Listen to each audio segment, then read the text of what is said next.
اعوذ باللہ من الشیطان الرجیم، بسم اللہ الرحمن الرحیم۔ تمام دوستوں کی خدمت میں السلام علیکم ورحمۃ اللہ وبرکاتہ۔ تحفہ یا علی علیہ السلام علیہ۔ آج مومنین کے لیے ایک خاص تحفہ لایا ہوں جو آپ کو بہت ہی کم ملے گا۔ جاگیر فدق یعنی جو باغ فدق پاک مخدومہ سلام اللہ علیہ کا، اس کی کتنی زمین تھی اور اس کی کتنی حد تھی، یہ آپ کو بہت کم نوجوانوں کو پتہ ہے اس کا۔ تو حضرت امام موسیٰ کاظم علیہ السلام سے ہارون رشید نے کہا تھا کہ اے کاظم، مجھے بتاؤ کہ آپ کی جو جاگیر فدق ہے، جو فدق کی زمین ہے، اس کی حد کتنی ہے، میں چاہتا ہوں آپ کو وہ دے دوں۔ تو حضرت امام موسیٰ کاظم علیہ السلام امام معصوم فرماتے ہیں کہ ہارون، جب تجھے پتہ چلے گا اس کی حد کتنی ہے تو دینے سے انکار کر دے گا۔ اس نے قسم دے کر کہا کہ اے امام، آپ مجھے بتائیں، میں چاہتا ہوں کہ اہل بیت کو وہ چیزیں واپس کروں جو ان سے غصب کی گئی تھی۔ تو سنیں میرے محترم سامعین، حضرت امام موسیٰ کاظم علیہ السلام نے فرمایا، ہارون سن، جو ہماری پاک دادی کا حق تھا، اس کی پہلی حد جو تھی، اس کی ایک سمت جو تھی، وہ عدن سے شروع ہوتی ہے، عدن سے، عین دال نون، عدن سے شروع ہوتی ہے۔ جب ہارون نے عدن کا نام سنا تو اس کا رنگ فک ہو گیا، حیران ہو گیا۔ اس نے کہا، امام، اس کی دوسری حد کہاں سے ہے؟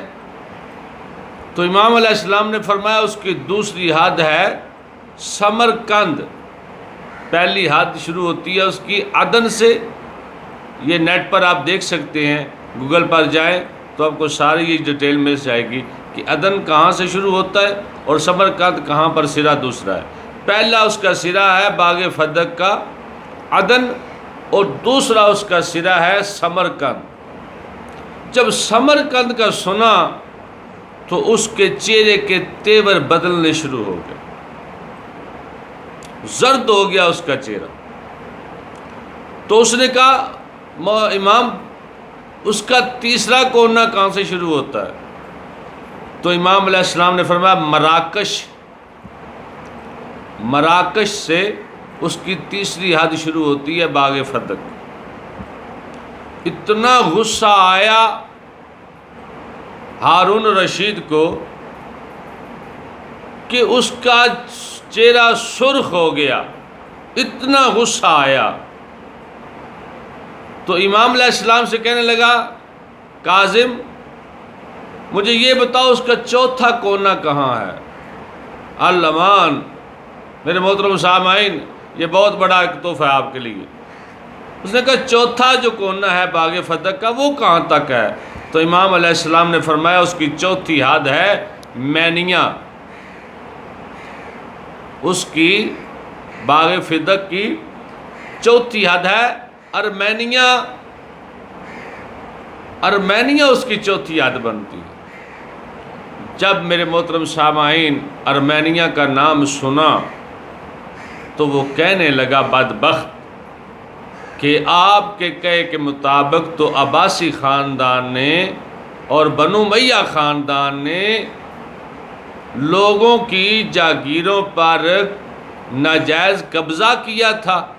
امام علیہ السلام نے فرمایا، ہاں، یہ ایسے ہی ہے۔